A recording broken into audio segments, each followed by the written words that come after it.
I just want to congratulate you on the healing that you have done No, thank from you. that brain injury, because I know that took a lot of work. I was supposed to be in the hospital for 2.5 years, and I was out in 6 weeks. That's a miracle. So yeah, The way I look at it. no, when I came out of the, I mean, everybody, Katrina, and there's a couple people on the call. They know my story, and when I was in a coma, my family was told that I may have the mentality of a 3-year-old. And I came out and I said, "What the hell am I doing here?" And everybody freaked out. I don't belong here. I'll be out in a month. And I was out in 3 weeks. Then outpatient therapy was supposed to be 2 to 2.5 years, and I was out there in 3 weeks. Wow. So when I came out of the coma, they told me about what happened. That's exactly what my family said. They're like, "God kept you here for something more." So I lived my life, every moment of every day of my life, giving back or doing something for someone, everywhere, all the time, everything I do. Oh. I'm working a 12-hour day right now. I've been working since 9 o'clock this morning, and I've been working with kids with special needs. I just left the house just now, and I'm doing a conference call to help more people with special needs. You know. Well, in the midst of all of that, you need to remember to take care of yourself and get rest. I love what I do, so this is my time off. I enjoy this so much, so I don't mind. I And on hear you. Wednesday nights I play pool. Wednesday nights is my night where I have off and I just relax and drive. It's an hour and a half drive where I play pool, and but I enjoy myself so much that I say, okay, no problem. Okay. Well, that's good. I'm glad that you have something other than work. Even as much as you love your work, you still need something else. Yeah. Bear with me. I'll be right back. Hopefully it's just the four of us. Crystal's on. Crystal is a brain injury survivor who's listening in. Katrina's on. She's a friend of our group, and she usually helps out when I can't make the calls and stuff. And she's on. She didn't want to miss talking or anything like that. So if you guys want to discuss anything, Katrina's on. She's wonderful. You'd like her very, very much. Okay, I guess for Katrina, all I see is her phone number. Oh yeah, I could change that. Hi, Katrina. It's PET, Katrina. Katrina. Okay, that's unique. That's kind of cool. Yeah, it is cool. Hi, Crystal. Clearly, without a microphone and with a brain injury, you're listening and you're not able to talk. No, I don't want to leave you out. No, she does talk. She's just muted right now. Oh, she's muted right now. Okay. There she goes. Normally this call, I'm just starting this. This call used to be open, but it was for caregivers. But tonight I was really starting to have this for caregivers only. Because I'm trying to get more caregivers involved in our conference calls. It's very new. I've been doing these conference calls, for about 8 years, every week. But who's that breathing so heavy? Jeez. Oh, that's Debbie. Sorry. I guess I need to move my mic. I've got my headset on. It's better. No, it's fine. It's better. Okay. But yeah, I'm trying to get more of, I just joined 4 different caregiver groups on Facebook, and I started talking to people and getting to know people to get some more people in on these calls. So it's very, very new. We used to do them on Skype, and this is a paid service that, we pay for as a nonprofit. But I could have up to 500 people on a conference call. Cool. Yeah, and you could obviously see it's pretty good. You could do it with video or without video. You could do it by phone. You could do it by internet, whatever. So it works. It's nice. All right, I'll be right back. I'm going to go use the restroom real quick. Please do. Thank you. Oh, I need to step away for just a second too, but I won't be that long. I'll just be a minute.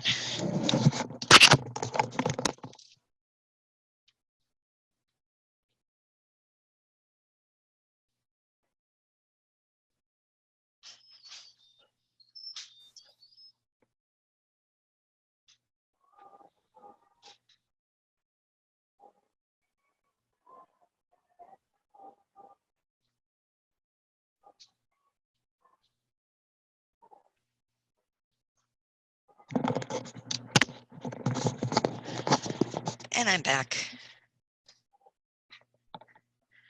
And nobody's talking.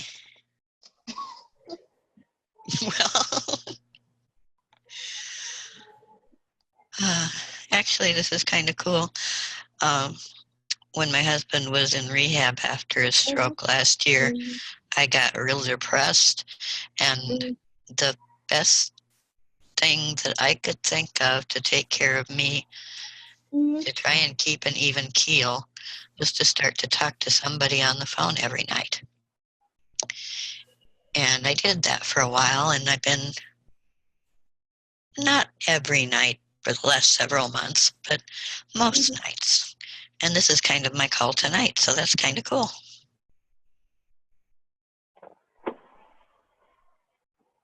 Okay, I'm back. Okay, nobody but me is talking.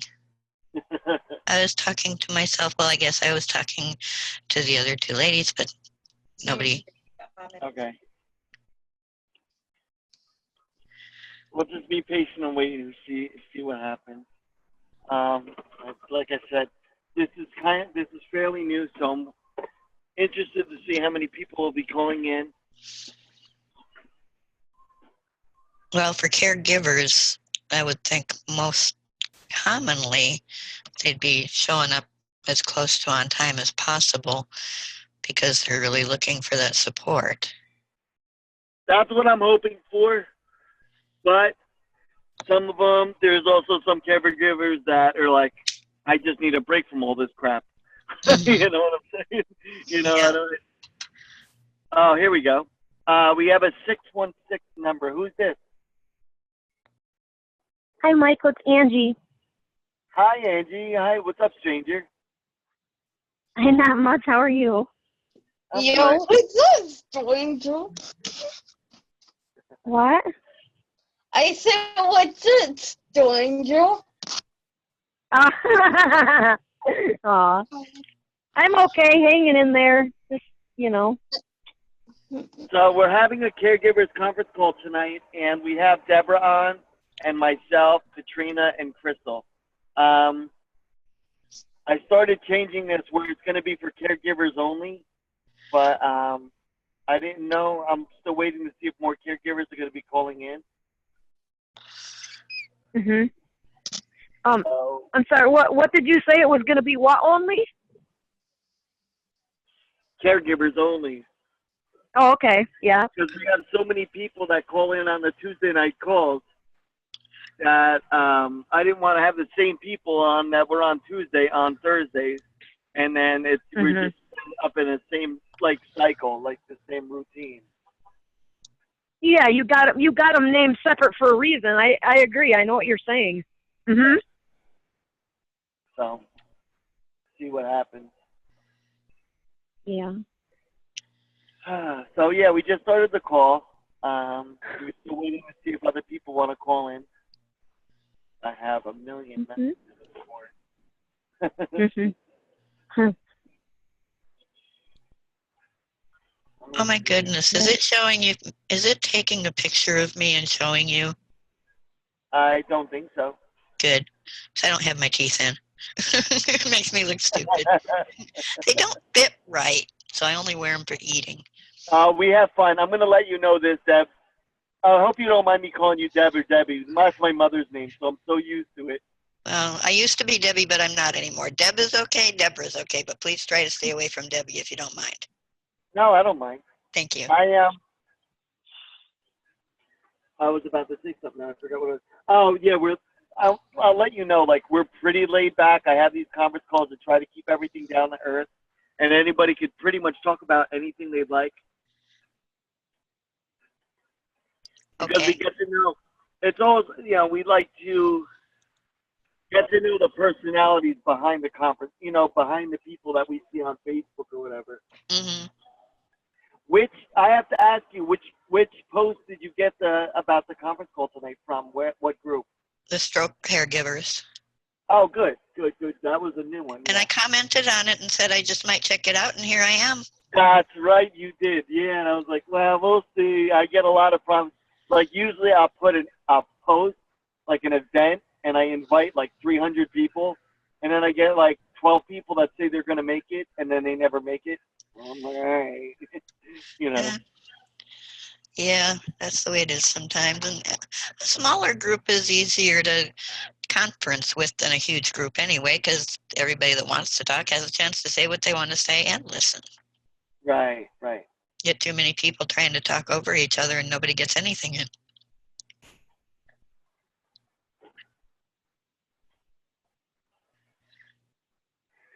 Yeah, I like it small, and as if people like, oh, I can't make it tonight. I'm like, it's every week. If you can't make it this week, we'll do it next week. And that's why I do them. I don't like to have them once a month, because when things happen over the course of a month, Oh, yeah. you forget. You know, Yeah. we got busy lives. We have other things, and brain injury survivors, and I can speak for myself. I forget sometimes what I did yesterday. So I'm like, all right, well, what was I thinking that I wanted to talk about? I forgot. You don't need to have a brain injury to forget what you did yesterday, that's for sure. Yeah.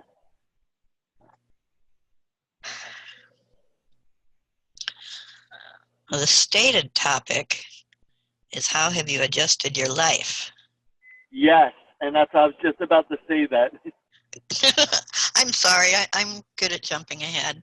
If I get No, that's too much, fine. just give me a swat.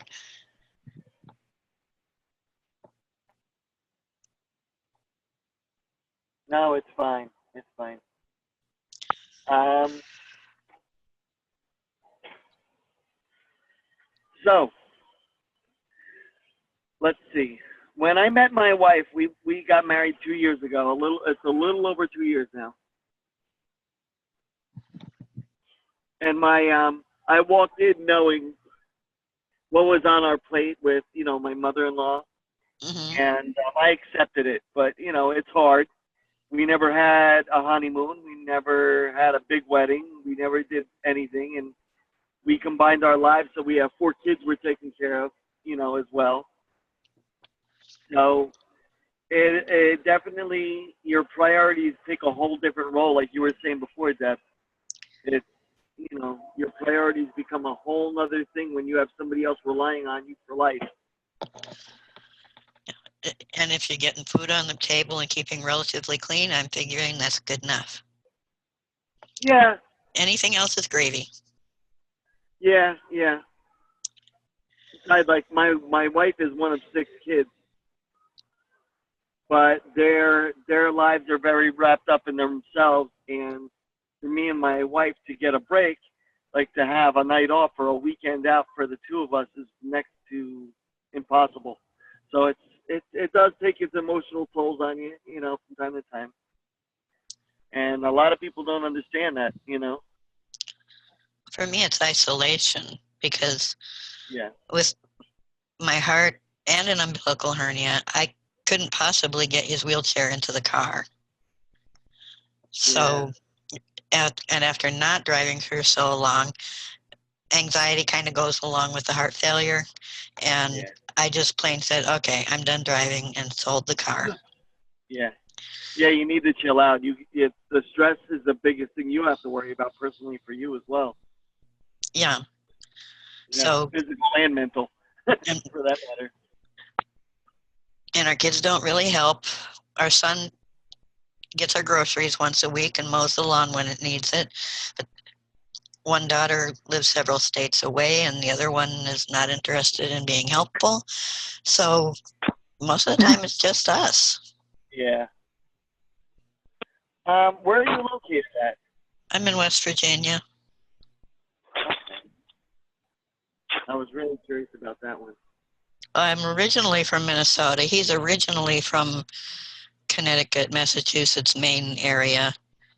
And I lived in Kansas, and we met online in a support group for something else entirely.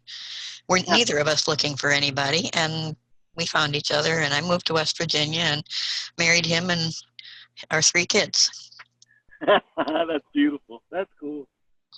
And we've been married almost 17 years. Oh, God bless you. That's beautiful. And I love you. Honestly, after his stroke, I'm not sure if he remembered me from before at all. At first, I'm sure he did not. There was this strange woman coming along and giving him hugs and kisses, and cuddling with him, and he's going, okay, I'll take it. I was just about to say, sounds good to me. All right. Yeah, pretty much.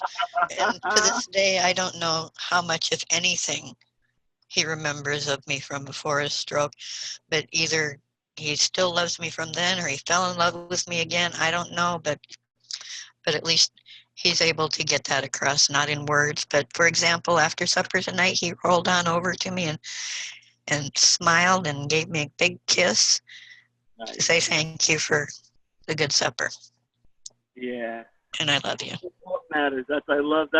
That's actions speak louder than words. Yeah. That's awesome. We're able to communicate the love even if we can't communicate clearly. Yeah. What it is that he's wanting from me sometimes. He gets fixated. Yeah. I mean, we get stink bugs here. I don't know if you have stink bugs where you are. I know what they are. I lived in Florida. I know what they are. They don't hurt anything. They're just there and they're a nuisance. And if you squish them, they stink. Mm-hmm. He sees one anywhere and he just wants me to get it out immediately. Get it right away. And here it is up on the ceiling or way across something. I'm only 5'1". I have to tell Money, I can't reach that. You have to wait till it's where I can reach it. What? I'm sorry, what kind of bugs are they? Stink bugs. Stink bugs. Just the way they sound. Stink. S-T-I-N-K. They also are called... I don't think I ever really heard of them. You say they're common in Florida because, my younger brother lives in Florida, so... I'm in West Virginia, and they're here. And I don't know where all they are. I know they're not everywhere yet, but I read somewhere that they're an invasive species that came, I don't know, probably 10 years ago. I think Florida has been moving north since then. Yeah. I live in Michigan. Give it another couple of years, you'll probably see them too. Yeah. Right? Yeah. They just like to come in the fall when it gets cool outside. They want to be warm. Kind of like ladybugs, right? I know that in the winter time, the ladybugs, my boyfriend always finds ladybugs coming in through like his garage, the door that comes into the house. And he's like, sorry, I got to put you outside. And we find him in the windowsill in front of the kitchen window. And I got to put you outside. I say, you're mean.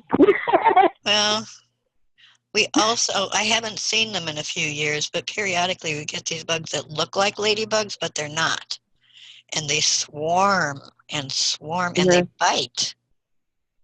Oh, I think I know what you're talking about. Yeah. And there was one place we lived where they were covering the ceiling in our bedroom. We had to vacuum them up. Oh my God. They were awful. I don't know if I could deal with that.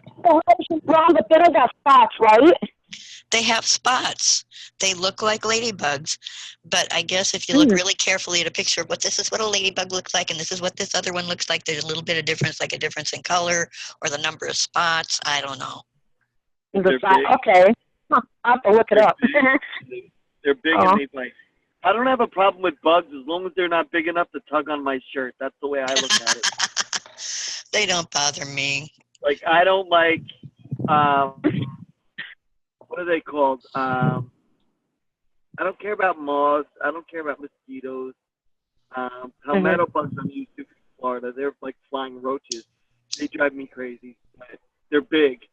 No, but locusts, those are the ones. Oh, no. They are cool. They're beautiful. Locusts? Yeah, we had them this year. They were beautiful. Well, better than them either. You know why? I'm going to tell you a story about them. I told you we talk about anything and everything. I was in the ROTC for the Marines when I was 13 years old, right? And we were doing an orientation, not an orientation, I guess, or what's that called? We're swarming, like, new people were becoming, like, I was a private and they were becoming cadets. So that they had to do this whole, what do they call that in colleges? Like when you join a fraternity or whatever, and you have to do like an initiation. Oh, hazing. That's what it is. Yes, right. So everybody it was in the woods. It was the ROTC for the Marines was like, it was like a boot camp. And we all had, it was at night. We were supposed to go in our tents and chill out, but we were allowed to do whatever we wanted. And we were hanging out around a park bench, and all these guys that were now becoming cadets had to eat a bug, a live bug. No big deal. Some people grabbed, a gnat, anything, right? So this one guy would not do it. He was freaking out. He wouldn't do it. He wouldn't do it. And the peer pressure started, do it. Come on. So the next, he goes, okay, the next bug that hits the light outlet. And it was a locust. Okay. And it was the first time I ever saw a locust in my life. And he put it in his mouth and swallowed it whole. And I cringed so bad. And it was the most disgusting. I went to bed thinking about that thing rolling around in your stomach, and I was so skeeved out by the whole thing. Yeah. I didn't see one. I didn't see another locust until I was like 32. And I saw a shell, because they shed, on my front porch, and I screamed, oh my God, like it was bloody murder. I was like, oh my God, get rid of that thing. Ah! It was like nasty. It was so funny. And I laughed at myself for acting like a pansy, Well, I'm not going to be eating any bugs. I don't care But what kind of peer pressure. That was it. That was all. That was, no. She was probably just trying to act tough and prove something. He probably really kept it in mind when you didn't see him, he spit it out. No, not me. I'm just kidding. Not him, but that guy. Huh. That's weird. Yeah, I don't think I've ever heard of those. You never heard of locusts? Go ahead, look them up. Look them up online. You'll see. Locusts was one of the plagues in the Bible. Yeah, they've been around for a long, long time. Locust was one of the plagues on Egypt when Moses was trying to set his people free. Yeah. Oh. Yep. A plague of We can locusts. get that. I never did become a cadet. But you ate a bug. No. Yeah, no, well, I ended up like 6 months later, my parents ended up getting divorced, and I moved in with my dad and never went back to the ROTC. But yeah, no, I'll never forget that in all my life. Never. No. But if you set aside the fact that this kid ate one, they are really pretty. You know which bugs I think are really cool looking? A mantis. Yeah. Mantis.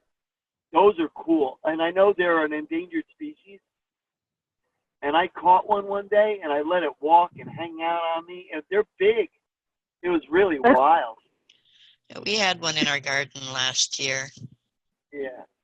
Just stayed right there on a particular green bean plant, and we saw it shedding. Well, we didn't see it shedding, but we saw its shell, saw that it was bigger. Yeah. Never heard of those either. I mean, I live in the woods, but I don't know if they really have those kind out by me, so. I know I'm you more have northern praying Michigan. mantises. I know you have praying mantises. You may Oh, not yeah, see I'm sure you do, but I just don't see them. Well, they're really good, well camouflaged. You have to be looking really close to see them. Yeah. Yeah, I mean, I know I've seen one of them before. I mean, I don't know if I think I've seen one in person, but it's been a long time. I mean, I know it wasn't out by our house. We kind of lived back in the woods and stuff, so, but still, like I said, I'm more in northern Michigan, so I don't know. I guess I don't look for them. Maybe if I did, I would find them out on the trees. You don't get as many bugs there anyway, I'm sure. Oh, because of the colder atmosphere, yeah. I've been to Minnesota, I've been to Michigan, I've been all over the country, but I've never been, except for the West Coast. I've never been to the West Coast. I grew up in Minnesota, so I know what you mean about just not seeing these things. They just didn't exist, or might as well have not existed as far as you knew. Yeah, out here, I mean, the common thing I ever see is mosquitoes and ladybugs, of course, so out by my house. Oh, mosquitoes. We do not have mosquitoes to speak of, thank God. Oh. I can send you some. No, thank you. Really? In West Virginia, you don't see mosquitoes? I've No, never heard Oh, that. that's weird. They're like everywhere. they're Mosquitoes and roaches. occasionally, but not very often. Oh, good. I'm surprised. I would think that's something you'd see everywhere, huh? Yeah. I mean, I've never been there, but Yeah, if you could do me a favor, like after we have the conference call, like over the course of time, can you help promote this call that we have here? Getting more people involved on it? I can post saying that I was here, but Okay. and suggesting that if you need to reach out and get some kind of support other than what you're getting already, then this might not be such a bad idea. Yeah, because I'd like that. I mean, the basis of the idea is, of course, number one is meeting other people and the personalities and actually talking, not having to type. And but number two is also, the support aspect of it. Is if you need to vent, if you need to talk about something, even if it's off subject. Like I said, the first 30 minutes is generally, waiting for people to call in. The next hour would be on topic. And then the last half hour is small talk. Anybody could talk about anything they needed to. But if I'll give it another, I'll give it some more time. Obviously, all, the four of us are here and we can converse about anything. But if other people aren't going to be calling in, I don't want to waste time, with I think they will. It's just this is something new, and people have their routines, and I don't know if it's a good time for other people or not. And you don't know and won't know until you get more exposure. Yeah, exactly. That's why I asked.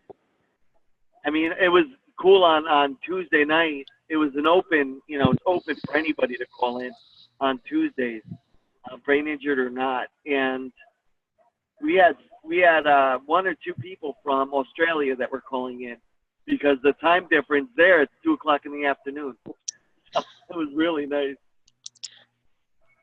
Yeah, and you can get people from anywhere. Yeah. Yep.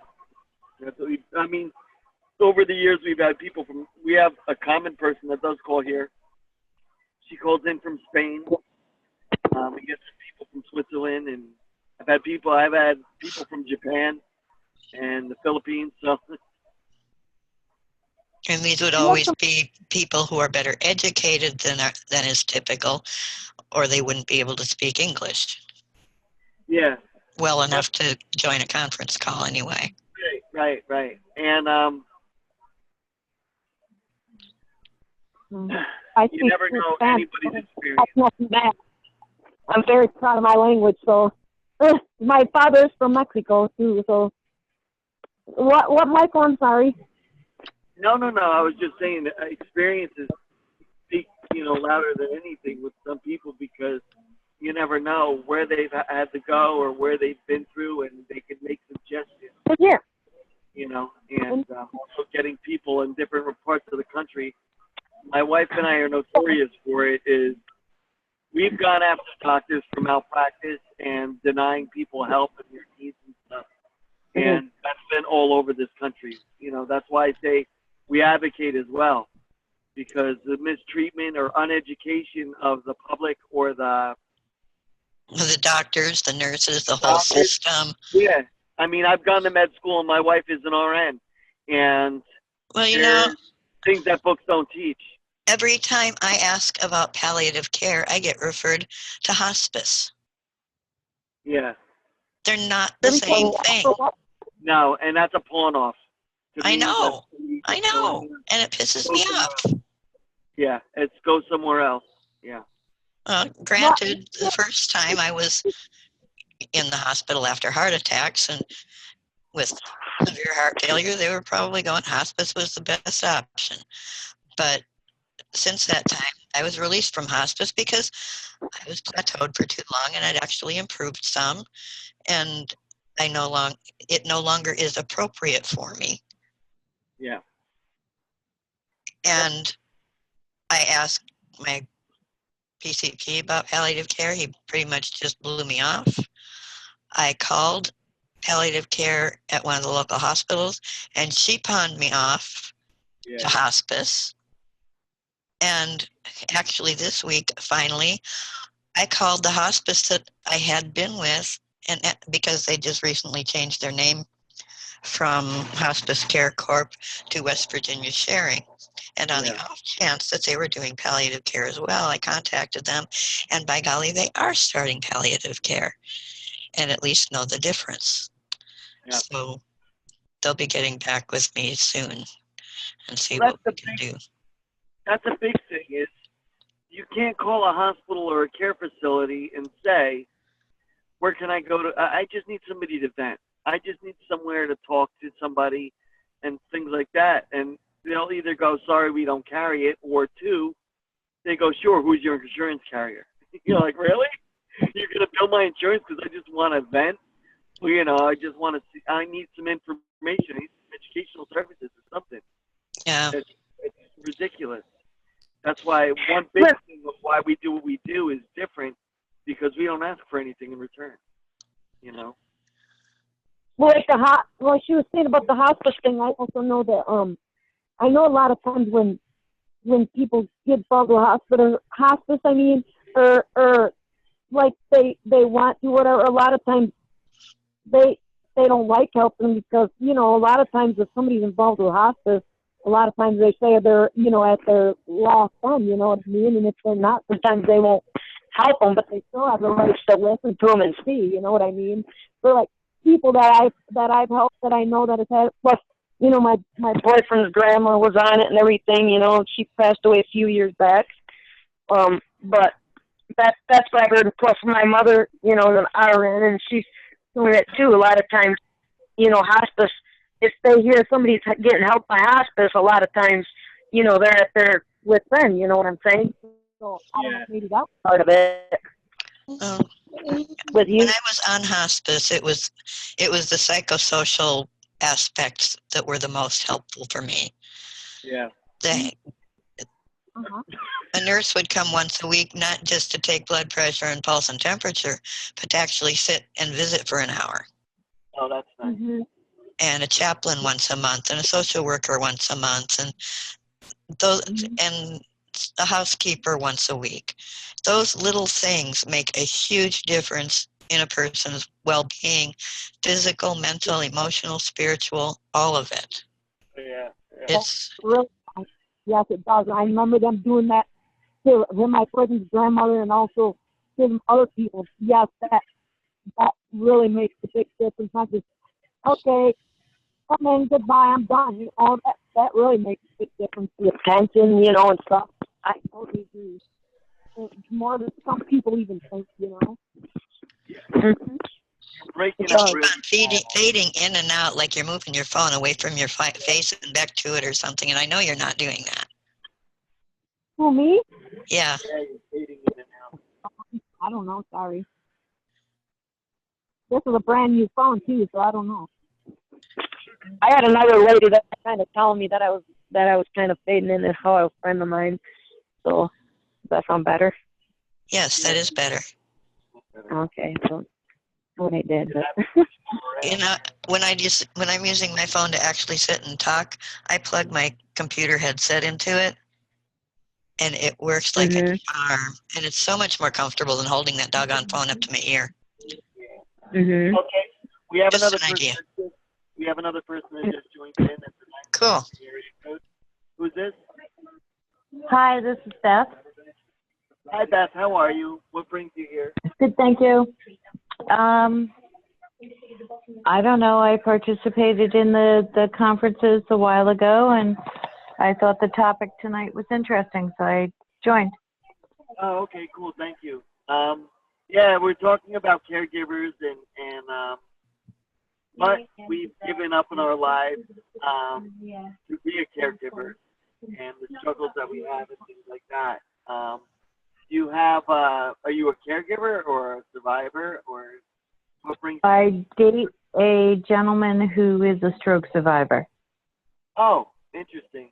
Deborah's on the call, and she's the wife of a stroke survivor, and I'm also a caregiver for my mother-in-law, who is a stroke survivor, and I advocate for a number of stroke survivors all over the country. Good for you. Thank you. It's a difficult thing. It is. And if you're in a relatively new relationship with someone who had a stroke, clearly he is not as impaired, or is not as impaired in the ways that my husband is, because there's no way he'd be starting a new relationship. He doesn't talk. Yeah. Oh, yeah. No, I've seen that as well. John has had a stroke in 2011. I guess what our issues are all the post-stroke things. You know, I've only been dating him for a year and a half. And at that year and a half mark, he had spinal stenosis surgery to try to deal with post-stroke pain syndrome, where he had pain on his right side of his body. And after that surgery, it just went downhill, including he just recently had an IVC filter removed that was put in during the spinal stenosis surgery that I didn't know about, that just deteriorated his health. And I've been thrown into this mix. I've got no idea why my stars collided with him, but I feel that it's for some kind of reason, and I've been trying to help him through it. It's a good heart. There you go.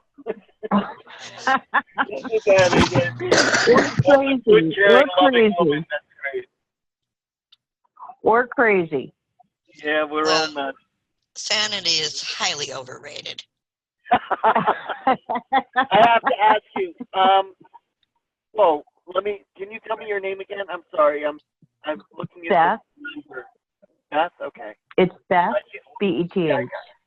Yeah. All right.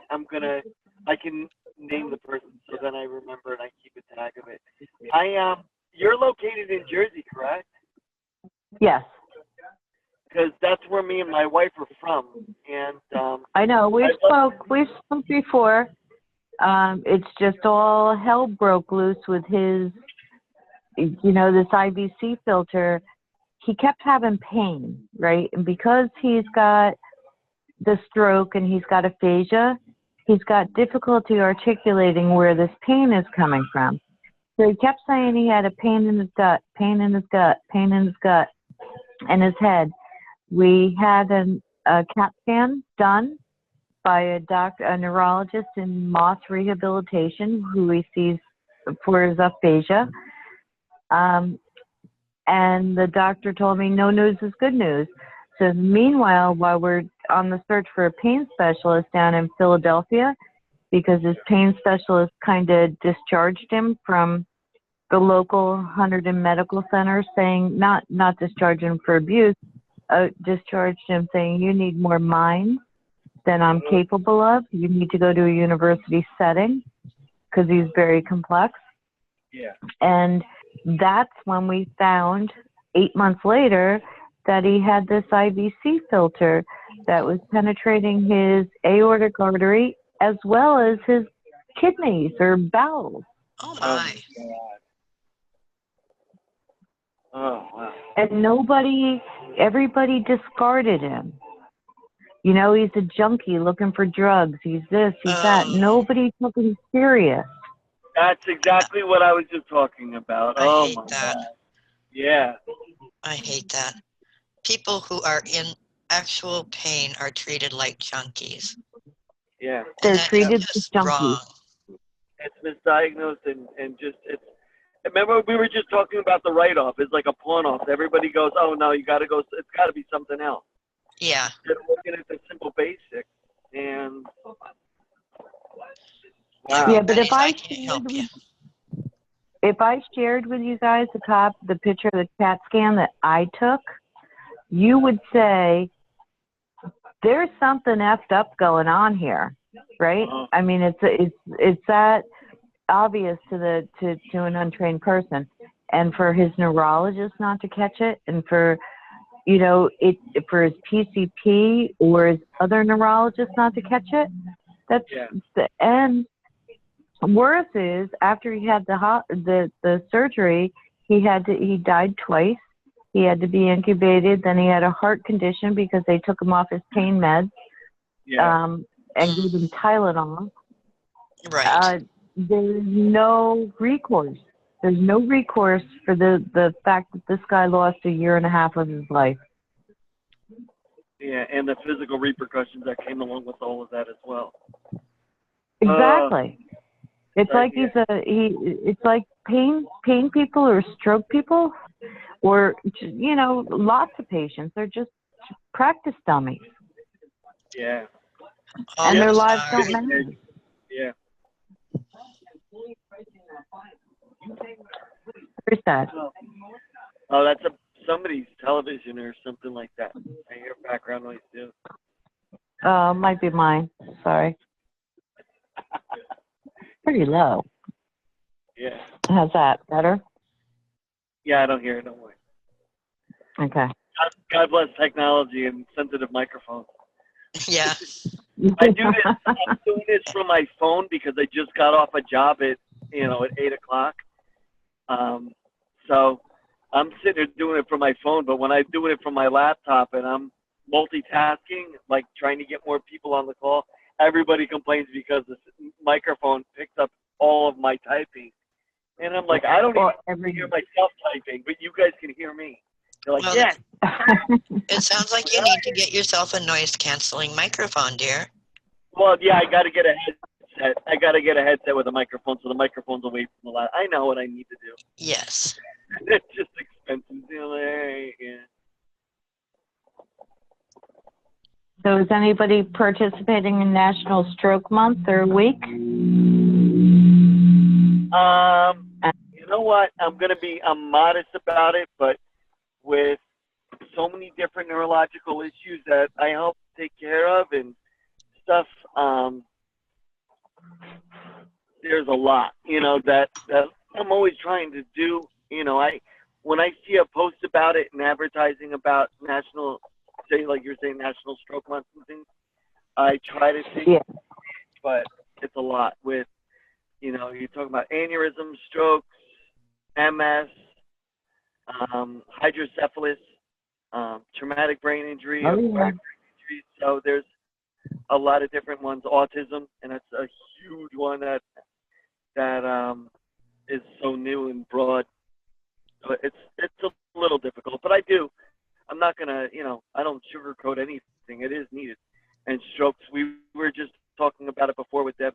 It's nobody sees it coming. Nobody knows what to do until after it happens, and that's why I try to build awareness and resources for people to have somewhere to go to, or some information documentation available.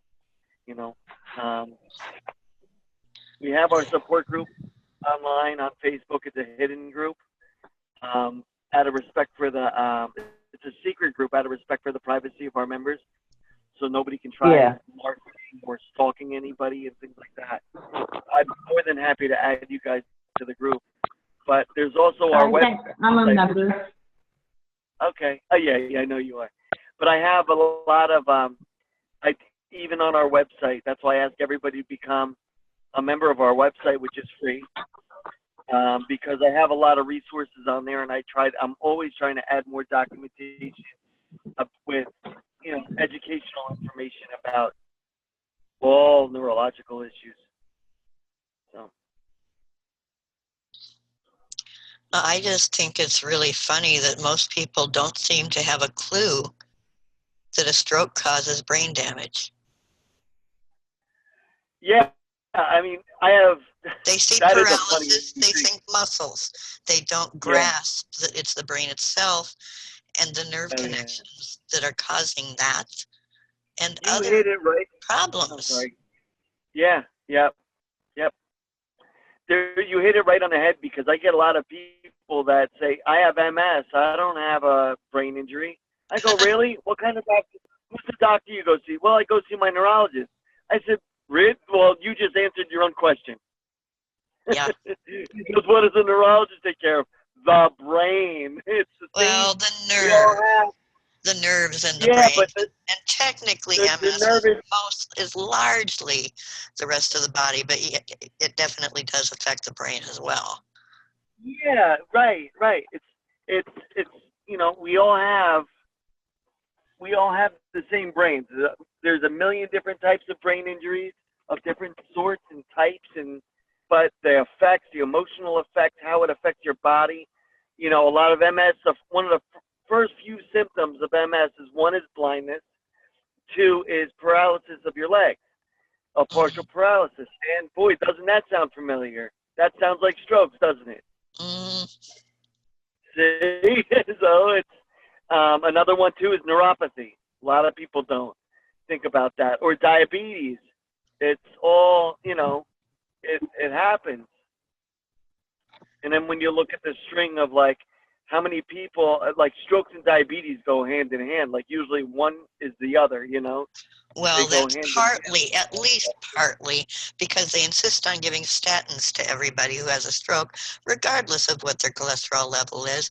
And they shouldn't be giving statins to anybody who's had a stroke because the brain needs that cholesterol to heal. And statins cause brain damage and muscle damage and all that, and diabetes. 20% of people who take statins get diabetes from the statins. Yeah. Yep. I'm sorry, that's one of my hobby horses. I love it. No, that's good. It's One information. daughter won't talk to me because I took her dad off the statins that I told them not to put him on in the first place. Yeah. I had been put on statins for cholesterol that was in the 370 range. Right? My friend joked and said that's a credit score. That's not a cholesterol score. And I started having aphasia from it. Brain damage. And I couldn't, it was brain damage from the statins. So instead of taking statins, I've added to my diet Cheerios and oatmeal every day. And I can't wait to go back and see if I've reduced my cholesterol naturally. Because those statins are nasty. A lot of times high cholesterol is caused by hypothyroid. That's or too much carbs, because carbs cause... Well, yeah, mine are carbs. I'm a cookie and cracker eater. Carbs cause inflammation, and inflammation causes the high cholesterol, because the cholesterol is a Band-Aid on damage to the arteries. Yep. Right. So if you have high cholesterol, does it make sense to rip the Band-Aid off, or does it make sense to treat the injury? Yeah, I agree. I'm sorry. Well, no, I'm not sorry. The thing I thought about with statins is how many stroke patients are on statins for high cholesterol, and then also have aphasia, and how much of this aphasia is actually caused by the drugs, not caused by the condition. Yeah. And I wonder how much more healing my husband could have had in those early months had he not been on the statins that I told him not to give him in the first place. Oh, exactly. Exactly. Because his aphasia, he mostly says, hey, I'm lucky if I can get him to say yes or no appropriately. Yeah. Really? And apraxia. Where are you located? West Virginia. Okay. We're lucky in New Jersey. We have an aphasia clinic at Moss Rehab, but there's only like 19 in the country. I'm sorry. Well, even if there was a rehab, I probably couldn't get him to it. I know. But that's just the way our life is, and at least we have each other. I was supposed to have been dead 2 years ago. He was supposed to have been dead 1.5 years ago, and each day is a bonus. Exactly. If I can make one person's day better and contribute to that making their life better in some way, then I'm fulfilling my purpose. Until somebody tells me different. I agree. I agree. This is why I do what we do. So that's exactly what I was talking about earlier, Deb. That's funny. And I appreciate, this is great, because this is exactly what I was talking about, why we started doing these conference calls for caregivers. look at the conversations where we're having here about different circumstances and different remedies, and these is exactly why I want to, I started doing these conference calls, for caregivers, because this information is not only valuable for us that are caregivers, it's also beneficial for the public to start here, learn before things happen, or where to go, or what what this is all about. Well, for me, it's just having people to talk to. I'll be back in just 1 minute. I'll be right back. No problem. Sure. Thank you, Beth. No, plus the doctors, you find that you're more educated on different things. Like I'm really well educated on post-stroke pain disorder. Most doctors aren't, because they're up to their elbows right now. Yeah. Well, that's what I was saying earlier. Is the things that the books don't teach, and it's experience. That's where a lot of us that are working on the sidelines taking care of the stroke survivors that can speak from experience and trial and error, and learning from the doctor's mistakes of going, no, this isn't what your books told you was going to treat it right. This is more of an issue. I'm back. You can stop talking about me now. If you only knew. Okay, I'll be quiet. I'll shut up. If you can't laugh, why bother breathing? I agree. No, it's nice to, I miss getting on these calls. I was a pretty active participant in the summer last year, and then they just kind of got like out of hand at one point, and instead of positive contributions, it kind of made me feel sad when I got off the phone. On the conference calls? Yeah. I wonder when. It wasn't the caregivers calls are new. These are new. No, they've been going on forever. No, not the caregivers conference. We had an open mic conference call. We had people crying just. Maybe it was open mic. Yeah, because now I try to give it a specific topic, and I make sure it's kept on topic. And it's a big turnaround. And the big thing about the conference calls is always a positive motivation. It's always having something you can get things off your chest. But all right, how do we move forward from here? That kind of thing. So. Good. Yes. Hey, Mike, I went to the doctor. Last Monday. They were trying to take me off for my medicine. I'm actually happy. And last What week, medicine? it starts with an M. Okay, it could be a lot of things. You don't know the name of it? What did the medicine, what was it treating you for? It was treating me for these, they're thinking daily headaches. Oh yeah, I remember that. Did she say thinking heavy? No, headaches. She was having, it was problem. Okay, migraines? Yeah, Crystal's 22, and she was born with hydrocephalus. Okay. Yeah, and I also went to the doctor yesterday. Oh my gosh, yesterday was a disaster. Now,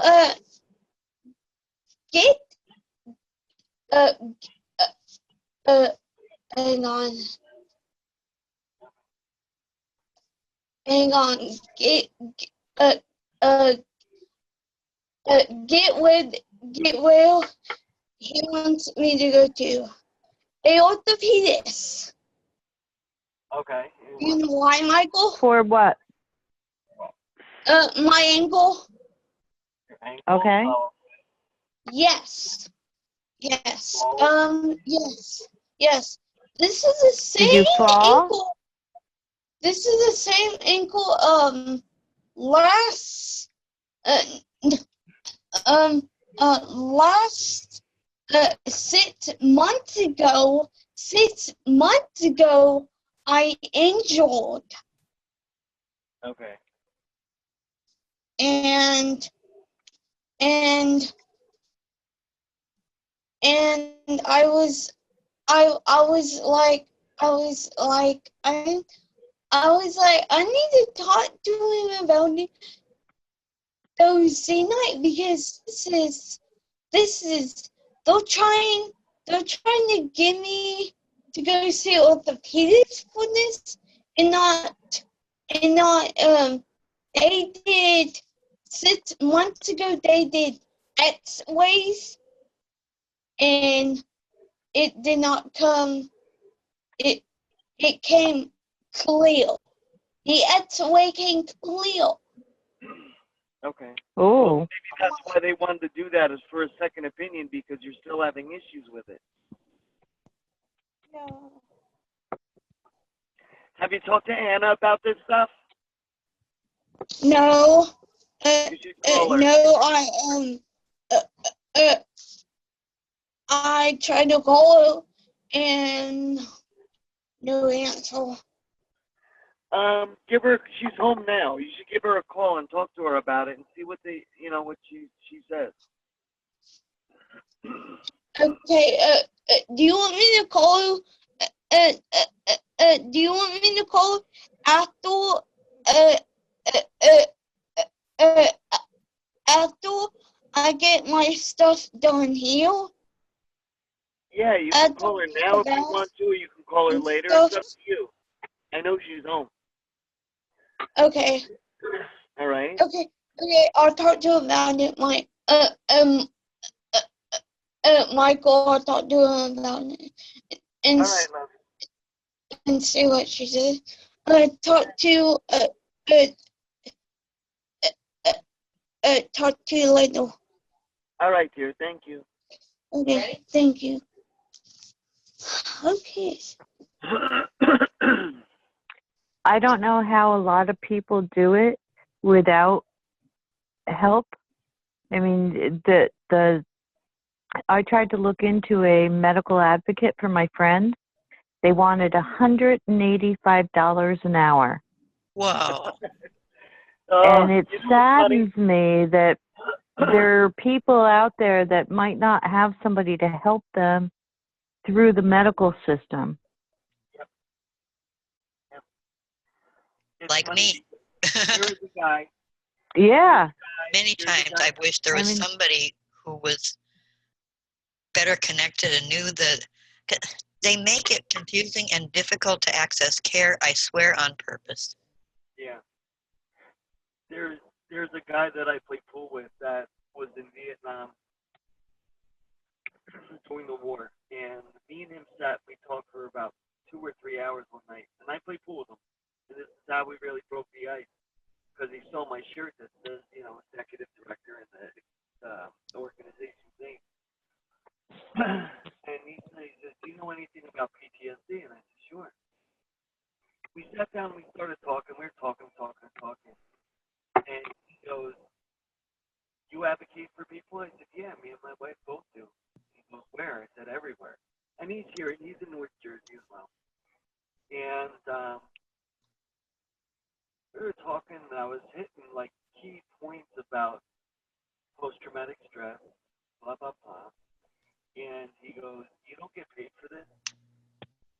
I said, no. He goes, you're telling me things that I've been paying doctors for the last 30 years for support services about. And he goes, and you're telling me the same things that they're telling me, and you don't make anything on it? I said, well, we take donations. It's a non-profit organization. He goes, that's amazing what you guys do. And he goes, and I talk to you every week now, and I never thought there was any support out there that would be able to do it. And it's ridiculous. Like I was saying that before to Deb,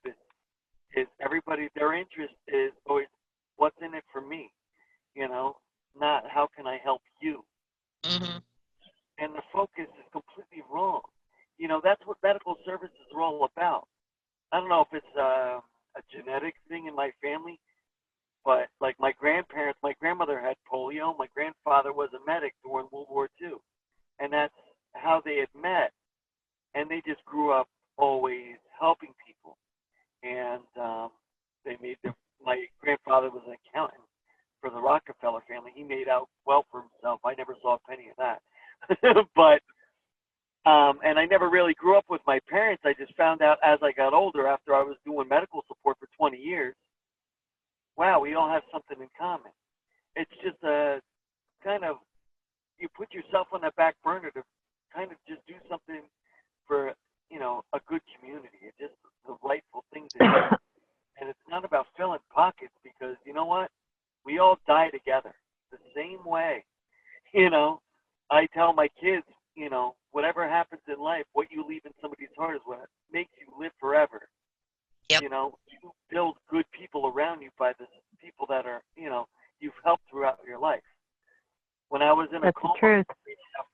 when I was in a coma for 3.5 weeks, and my family comes up from Florida, and I was married to my ex-wife at the time, and they're like, who are all these people that are showing up at the hospital? 300 to 400 people were showing up at the hospital to see how I was doing at JFK Hospital. Jersey Shore Medical Center. And That's amazing. And my ex-wife, she said to them, these are people that Mike has helped over the years. And when I came out of the coma and my family told me about what happened to me, I don't care if you believe in God, Christ, karma, whatever. What comes around goes around, And good things happen to good people, When I was in my coma, I was married at the time to my ex-wife. She was 2 weeks pregnant with my son Aiden, and I almost lost my chance of ever even seeing him. Wow. Accident I went into cardiac arrest at the accident, and then when I was having skull surgery, I went into cardiac arrest 5 more times, and they kept bringing me back. And I was like, it may be true. In 20 years I did EMS work, not one person ever died on me. Not one. You were lucky. Maybe, yeah. Oh, I know. And that's what started this whole thing. I got out of the hospital, and I was discharged 6 weeks after my accident and everything.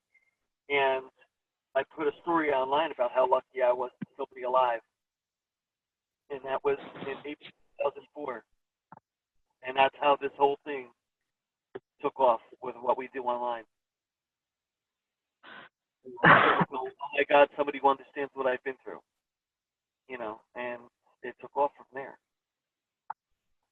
So it's beautiful. It's a wonderful thing. But my point is what I was getting at, is it shouldn't be based on price. It's kind of ridiculous. You see, everybody knows MASH, the TV show, when you're old enough. And all those types of things have been going on through the world wars, World War I, World War II. These people didn't get paid squat. They did it because it was what was just morally right. And unfortunately, in American society, especially American society, it's all about dollars and cents and, how I can make the big buck fast. Yeah. Well, we lost our sense of community a long time ago. Absolutely. I was just told tonight that I was kicked out of it was a stroke group on Facebook because I was promoting these conference calls. Really? Really? Listen, Who, that Coco nutty woman? I think so. But I said she's like a control freak. I don't get her. She's always banning everybody. So I said to her, they said that they don't allow anybody to advertise for self-promotion. I go, let me ask you something. I said, we've got 200 to 300 at least support groups on Facebook. I know, and this is maybe me being arrogant because I've been doing it longer, well before Facebook was even around. Is I've been doing this a long, long, long, long time. Why don't we help each other instead of everybody trying to do their individual support thing and their own twist on the same thing? Why don't we do teamwork? Help promote each other's groups. Everybody, can teamwork and get together and things like that. I was like, let me ask you what it was I was promoting for my own self-benefit here. Because what am I getting back in return from this? Nothing. Self-gratification's not a benefit. It's nice, but that's, I'm not filling anybody's pockets. I'm not, tooting my own horn for my own glory. Nothing. It's let's do this together. I tell everybody in the groups that I'm administrating of, or I'm also board members of other organizations, is I can't do this without you. That's it. I couldn't have these conference calls without anybody, by myself. I'd sit there talk to myself all night. I could do that at home. You know what I mean? Right. This is about just effort and good-natured people trying to think the right way. It drives me crazy. Like you were saying, that lady Coco, I know who she is. And to each his own. It's happened before, it'll happen again. But let's divide. What cracks me up is there's a great website, aphasia and brain injury, but the person who does the website doesn't realize most people with aphasia can't read. So instead of doing like a caregivers group, he's got it on an aphasia group. And so he limits himself, but he's got really, really, really good information. But aphasia people can't read. This is the teamwork that I'm talking about. I know that mine is really good at looking like he's able to read, but if you ask him, do you know what it says? No. Yeah. Well, John, you have to write numbers. Like if processing issues, I tell him 278,000, and he can't get 278,000. But if I write 278,000, he can get it. It's like being, with the words stuck on the roof of your mouth. Well, that's or on what the I was tip of your tongue. Yeah, it's cognitive retention. It's being able to think and process the information. This happens. I've seen it in a lot of different ways. Yeah. Yep. So what I'd like to see, honestly, I would like to see some conferences on what would be interesting to me is diet to help brain recovery. Oh, absolutely. And I can help you with that one. Yeah. Yeah, that would be a great topic. And because I noticed John, with the post-stroke pain syndrome, he really should be on a gluten-free diet. But all he eats is white flours, white sugars, processed meats, all this crap. Yeah. Well, gluten-free is only effective for people who are sensitive to gluten in some way. Maybe he is, maybe not. Yeah. So if you're not because he's Irish, that's what they grew up on. They grew up on processed meat, and he's talking. He's 50. He's going to be 60. You're talking about some guy that grew up on a farm and was used to processed meats all the time, and white potatoes, and white rice and flour. I don't know about gluten. I'd like to know the difference. That's why I think it would be a great topic. Well, some people are allergic to it. They have celiac disease. Some people seem to be sensitive to it and have other symptoms. And you know what I'm going to do? I have a brain injury radio show tomorrow night. I don't have a topic for it yet. I got to think about it because I've just been so busy. I'm working 60 hours a week. But in 2 weeks, let's keep in touch through Facebook or whatever, and I will make this a brain injury radio show that I'll have in 2 weeks. and that'll be the topic of conversation. That'll be the base of. Perfect. Okay. It'll be it's the first. Because I'm sure other people have been there. Yeah. Yeah. No, that's wonderful. I love that whole thing because it's good for everybody. Yeah. I mean, it's about brain injuries, but it's good. It's about good, healthy living, and without, of course, what multimedia just sits there and pushes and pushes and pushes and documents that it's this and that and the other thing, where some of those things are actually good. Like we were talking before about cholesterol. There's good cholesterol and bad cholesterol. Everybody just uses cholesterol and they think negative. Right. Yeah. Oh, that's awesome. I'm happy. That's really cool. I'm not even sure there's good cholesterol and bad cholesterol because each kind of cholesterol plays its role. It all plays a different part. I Exactly. totally agree. Yeah. And Everything needs to be put in moderation. That's the bottom line. right. And when it's a brain that's wanting to heal, it needs fat and cholesterol. Yeah. And the cholesterol we eat has very little to do with the cholesterol level in our bodies. It has to do with inflammation.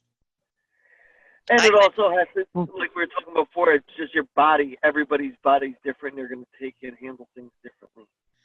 My cholesterol was just a little bit high when I was in my late 20s. I went on a low-fat diet, low cholesterol for a year. And you know what happened to my cholesterol level? It went up. 10%. Yes, sir, it did. Yeah. It did? Yes, it did. By 50 points. Wow. That's a lot. Wow. Yes, it is. Yeah. Yep. So the common wisdom isn't so wise. Yeah. Yep. I follow the peopleschemist.com, and that's what he said with the statins for cholesterol. They're going to reduce your cholesterol 10 points at the maximum. Is it really worth the side effects? And when you think about the side effects, I mean, my doctor thought I was crazy when I said it's giving me aphasia. But I look at all these stroke patients who are all on cholesterol medicines, and I say, and they all have aphasia. There's something going on here. Mm-hmm.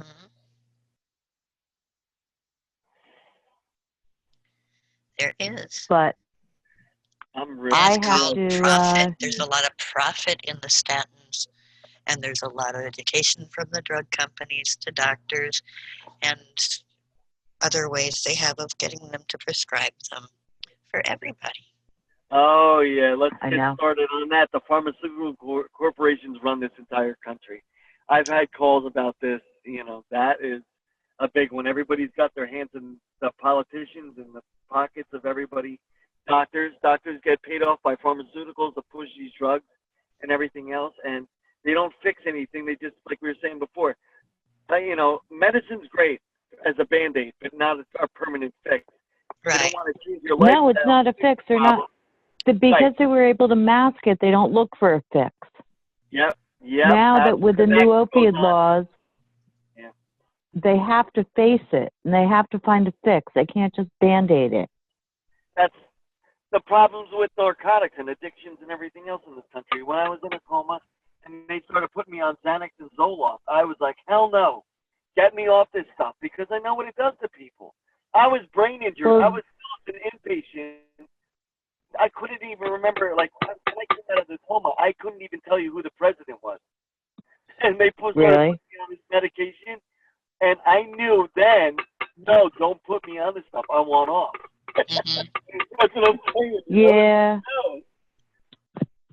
But see, Xanax helps my friend with the central pain syndrome, because if you're anticipating pain, and the pain that he gets is normally a 7 to a 10 or higher, you or I couldn't deal with it. And the Xanax kind of gives him an edge where he doesn't have to think, he doesn't get so hyped up over the pain, anticipating the pain. No. I mean, it's around for a reason. I'm not saying, but a lot of people, it becomes a coping strategy with anything. I bumped my toe and, my girlfriend broke up with me. Boom, give me some Xanax. Yeah, You know, there's a pill there's for a- everything. Oh It's no. ridiculous. That's the Yeah. fix. That's what I'm Yeah. talking about with the narcotics. Yeah. That's ridiculous. Well, there are times when narcotics are appropriate. There are times when various Yeah. tranquilizers are appropriate. Right. Yeah. But they've been overprescribed for so long that now they're swinging the other way and saying, oh, we shouldn't give them to anybody. Well, come on. These are effective medications for many different things. For the right purposes. For the right purposes, prescribed in appropriate amounts. Yeah. Yeah. For example, I take a half a milligram of Ativan if I have 2 nights in a row where I can't sleep. Okay? Or if my heart decides to go crazy fast, I take maybe 1 a week. If I was taking 1 a day, I'd be starting to get worried because I do not want to have to deal with the withdrawal effects after getting addicted to those things. Right. I have liquid morphine that I got when I was on hospice. It's supposed to be for breathing, but you know what? When my heart decides it wants to go too fast, just a few drops of that stuff takes care of it. I do that maybe once every couple of weeks. I'm not going to get addicted, and that's not an inappropriate use. You know? No, it's not an inappropriate use.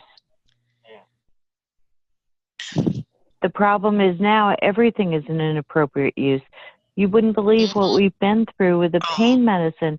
They had him, my friend, they had to put a PICC line in his neck, and they put it in his right side of his neck. But it was ketamine, all right, for the anesthesia. Mm-hmm. I told him, I said, if you don't take that out, he's going to rip that out.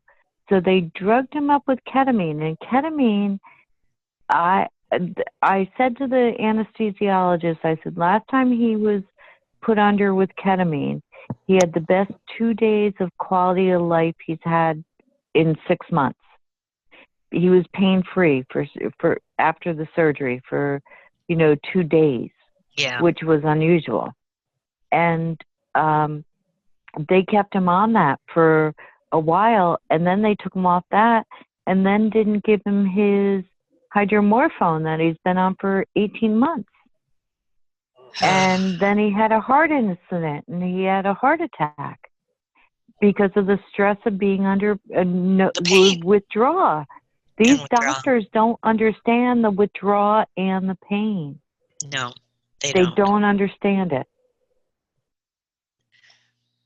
Seems like I don't understand the pain. Know anymore is drugs and how to prescribe them, but they so often get that screwed up. I'm sorry. They don't always manage to handle it in appropriate manners,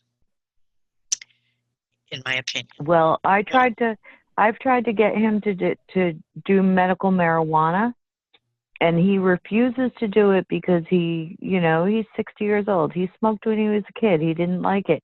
And I'm telling him it's not the same. All it does is put your mind in a better place to deal with the pain.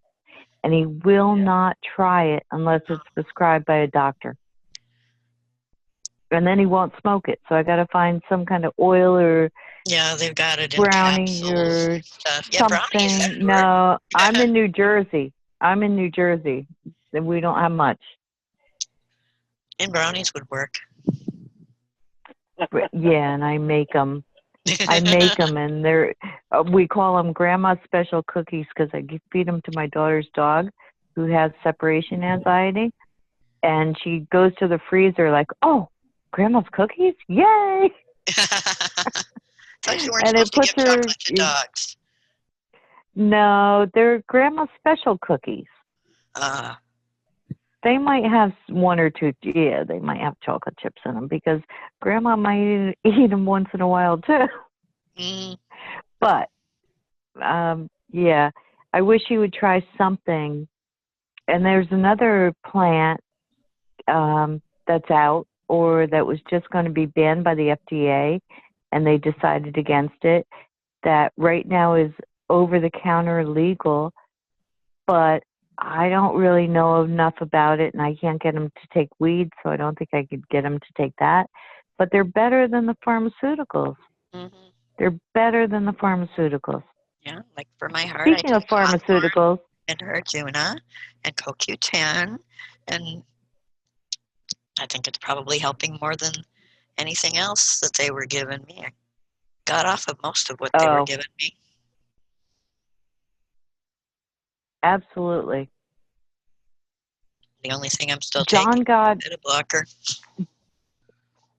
we went to a different pain specialist and he gave him a prescription for, he's on dilaudid 8 milligrams a day, 4 times a day, right, or as needed. Mm-hmm. And then he gave him a long-acting one.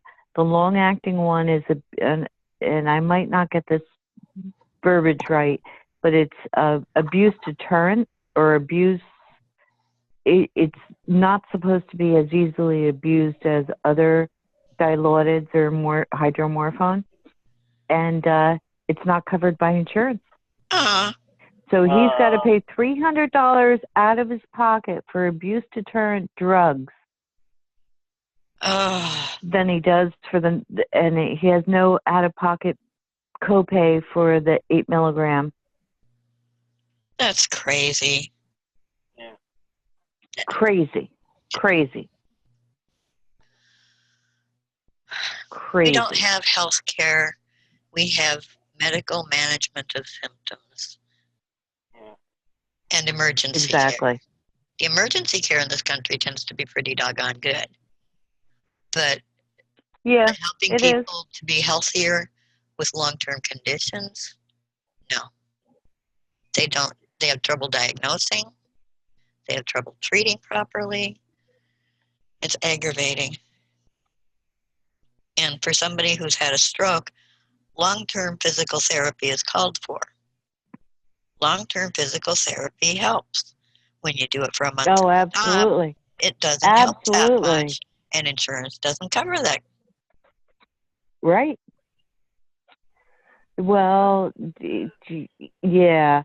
In fact, when he had physical therapy, and we saved 10 visits because you could see the difference in his body and his attitude and everything when he was going under physical therapy. Physical therapy, occupational therapy. For Eric, I'm not so sure about the speech therapy because he did well with the speech therapist, but he simply wasn't capable of expanding it beyond the speech therapy sessions. Yeah. He just. So when you ask him when he can't get a word, that you give him 2 choices, right? Oh yeah, I give him as many choices as I can. I give him 2 choices as often as I can. I didn't know that, and I didn't know how important that was, but you have to give them choices so that they can, their mind, and then it's fixed. Then that connection is fixed. He doesn't get the words. He just doesn't. It's a choice. Do you want pizza or Chinese for lunch? If I'm not feeling good enough to be cooking, and I have to hold out. One hand is Chinese, the other hand is pizza. Pick a hand. That's where we're at. I want to interrupt you guys real quick. My wife just finally joined in. She's on the call. My wife is we're both teachers for children with special needs, but she's also an RN, and she's also she's worked with UNICEF as well. And we have, what we do with the brain injury support, neurological issues, and things like that. And I told you, we're both a caregiver for her mom, who's a 8-time stroke survivor. 8 times? Holy shit. Oh, careful with the cursing. This is a recorded call. Oh, I'm sorry. That's kind of like a cat. That's what I told my friend the other day. I said, this is your third or fourth chance. You're like a cat. Yeah. Anna, you want to say hi? We've got Debbie. I'm sorry, don't call her Debbie. You can call her Deba or Deborah. And Beth. Beth has been on the calls in the past. They're both caregivers for significant others who have had strokes. And the information that they're sharing on this call is phenomenal. And I was interested in having you talk to them because you know more about Mom's background and they were talking about stents and things like that. And I thought it was a huge thing that I wanted to get you in on. So I'm really, really glad you called. We have another caller. Hi, Aileen. How are you? Good. Good. My wife just called in, and we've got 1, 2, 3, 4 other people on the call, including myself. Actually, I need to head out. It's time for me to wind down for the night here. Me too. I really appreciate Yeah, the I got opportunity, and I'll come back again. All right, yeah, please. Next Thursday, we're going to have another call. And I want to hear from you guys during the course of the week so we can get the ball rolling with resources and information and stuff for the brain injury radio show I'll have in 2 weeks. Great. wonderful. All right. Thank you for Deb, hosting. nice to meet you. Nice to I meet want to you. ask you guys one question before you head off. This call is being recorded. Can I share this conference call online so other people can hear about the call and what we've discussed? Oh, why not? Because Sure. that's a big thing with it. It'll help us get new people and more people involved in what we're doing. Absolutely. No problem. All right. Thank you so much. You're All welcome. right. Good night. Good night. Good Bye. night, guys. Thank you. Take the shirt out. The shirt's not in yet. I still need to take a bath, shower. So, Eileen, how are you? Great. What brings you here, dear? I wondered what this was all about. Oh, I talked to you earlier about it, didn't I? Yeah. No. Well, it was. Oh, I thought I had. There's so many people I've been running over. It's a caregivers conference call. We had like 7 or 8 people on the call earlier, but it's heading near the end of the conference call now because it started at 8 o'clock. We were talking about. We had a subject for tonight about caregivers to talk about the struggles they've had. You know, being the caregiver and like not just struggles, but good and bad, and the road that they've taken. You know, along the way as a caregiver for somebody who's had a brain injury, you know, of different types. And the 2 people were on the call. They were on the call for almost an hour, hour and a half, and it was a phenomenal conversation. But they both just said they had to go. All right. Well, I'll hope to catch you next Thursday then. All right, I appreciate it. Yeah, where are you located, hon? Florida. Oh, okay. So we're pretty much all of us around the East Coast. Yeah, it starts at 8 o'clock. So, yeah. And where are you? I'm in Pennsylvania and my wife's here in Pennsylvania, but we're from Jersey. Nice to live in Florida, so it's fun.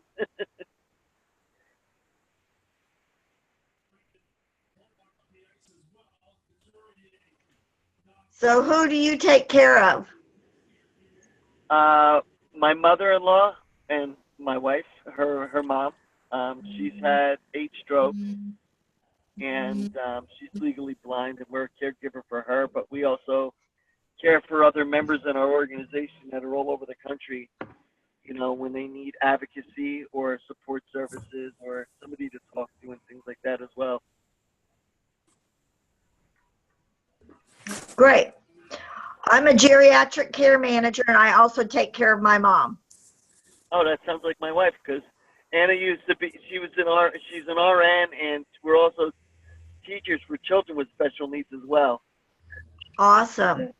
I work with children with behavioral health issues here in the state of Pennsylvania. We had just moved here, and it's a job I just picked up, and she's also an RN for, I don't know, Anna, what do you call it? It's a medical facility for in-house care, correct?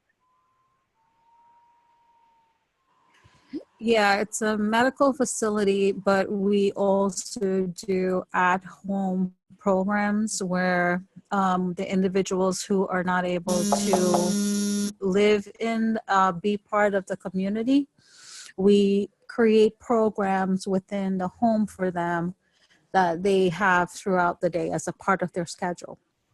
And I monitor medications, I monitor their progress on different stepping stones for goals and accomplishments they have. For people living in their home, or where are they living? Yeah, it's a group home, but what in we've their group done home. Okay. is yeah, and it goes by age group. Every home is based on the age. Nice. Very nice. Okay, well, hopefully I can join you on time next week. All right. Thank you so much. Have a good night, guys. Take care. All right. Thanks. Thank you. So Bye-bye. long.